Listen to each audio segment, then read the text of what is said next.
ഈശ്മിശേഖി സ്തുതിയായിരിക്കട്ടെ. പ്രിയമുള്ളവരെ, വിശുദ്ധ ഫൗസ്റ്റ്യാനയുടെ ഡയറി കുറിപ്പ് 1760 സന്ദേശം. ആത്മീയ പോരാട്ടത്തെ ഭയപ്പെടരുത്. നമ്മുടെ ധൈര്യ സ്വഭാവം തന്നെ പലപ്പോഴും പ്രലോഭനങ്ങളെ കീഴ്പ്പെടുത്തുമെന്നതിനാൽ നമ്മെ വീണ്ടും ആക്രമിക്കാൻ അവ മുതിരുകയില്ല.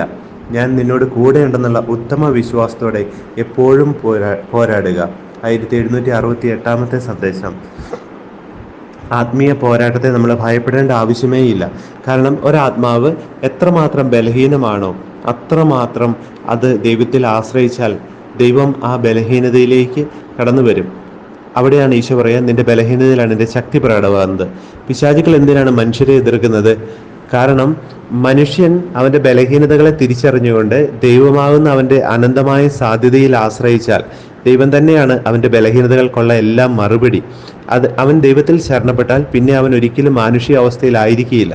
കാരണം ദൈവികമായ എല്ലാ കൃപാവരങ്ങളും അവനിലേക്ക് വർഷിക്കപ്പെടുകയാണ്.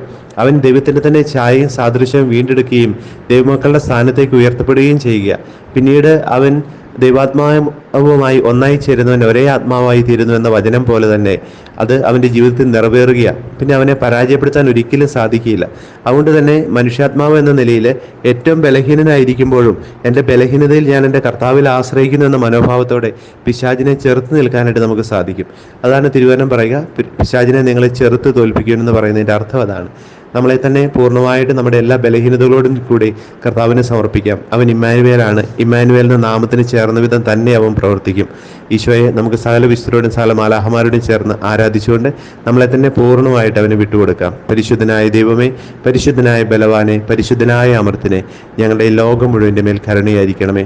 ഈശോയെ, എൻ്റെ എല്ലാ ബലഹീനതകളും അങ്ങ് എനിക്ക് കാണിച്ചിരുന്ന എൻ്റെ എല്ലാ ശൂന്യതകളോടും ചേർന്ന് ഇനിയും എനിക്ക് തിരിച്ചറിയാൻ സാധിക്കാത്ത വിധം ശൂന്യമായി കിടക്കുന്ന എൻ്റെ എല്ലാ മേഖലകളോടും ചേർന്ന് ഞാൻ എന്നെ പൂർണ്ണമായിട്ട് അങ്ങേക്ക് വിട്ടുതരുന്നു. ഞാൻ അങ്ങയിൽ ശരണപ്പെടുന്നു. നമ്മുടെ കർത്താവായ ഈശോ മിശിഹായുടെ കൃപയും പിതാവായ ദൈവത്തിൻ്റെ സ്നേഹവും പരിശുദ്ധാത്മാവിൻ്റെ സഹവാസവും നാം എല്ലാവരോടും കൂടെ ഉണ്ടായിരിക്കട്ടെ, ഇപ്പോഴും എപ്പോഴും എന്നേക്കും.